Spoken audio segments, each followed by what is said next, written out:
गेल्या वेळेपेक्षा अधिक खासदार एनडीएचे निवडून येत आहेत। तसंच महाराष्ट्रामध्ये 35च्या खाली महायुती जाणार नाही याची खात्री आहे, असं मत शिंदे पक्षाचे नेते दीपक केसरकर यांनी व्यक्त केलंय।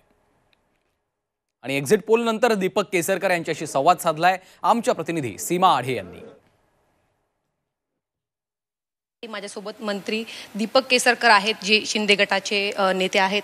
सर, एकीकडे केंद्रामध्ये भाजप सरकार स्थापन करेल असा एक अंदाज व्यक्त केला जातोय, मात्र दुसरीकडे महायुतीला राज्यामध्ये फटका बसताना दिसत आहे। नक्की काय कारण असू शकतं यामागे?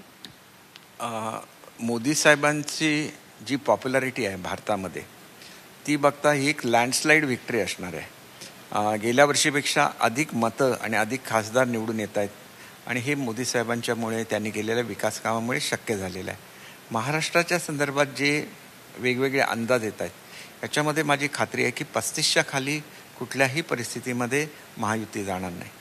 अमृत नोनी गॅस्ट्रिन, अपचन, ऍसिडिटी, गॅस्ट्रबल ह्यापैकी तुम्हाला कुठलाही गॅस्ट्रिक प्रॉब्लेम झाला, उपाय एकच, अमृत नोनी गॅस्ट्रिन।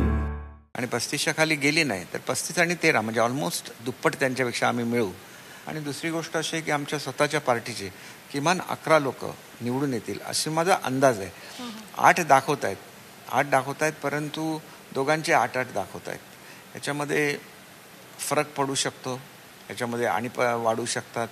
दुसरा एक फॅक्टर जो आम्हाला 42 मिळण्यापासून जे आम्हाला कमी पडलं ते म्हणजे वेळेवर उमेदवारी जाहीर न करणं, आणि हे सुद्धा पुढच्या काळात सुधारलं जाईल याची मला खात्री आहे। सहानुभूतीचा कुठेतरी ठाकरे गटाला आणि शरद पवार गटाला फायदा होताना आपल्याला बघायला मिळेल। सहानुभूती एकाच इलेक्शनला असते, पुढच्या इलेक्शनला हे सगळे फ्लॅट होतील, कारण त्याला सहानुभूती चालणार नाही, त्याला विकास कामांवरच लढवायला लागेल इलेक्शन, त्याला काय करणार। 4 तारखेला आता निकाल जाहीर होणार आहे आणि तेव्हा केंद्रामध्ये नक्की इंडिया आघाडी सरकार स्थापन करणार की एनडीए हे बघणं महत्त्वाचं असेल।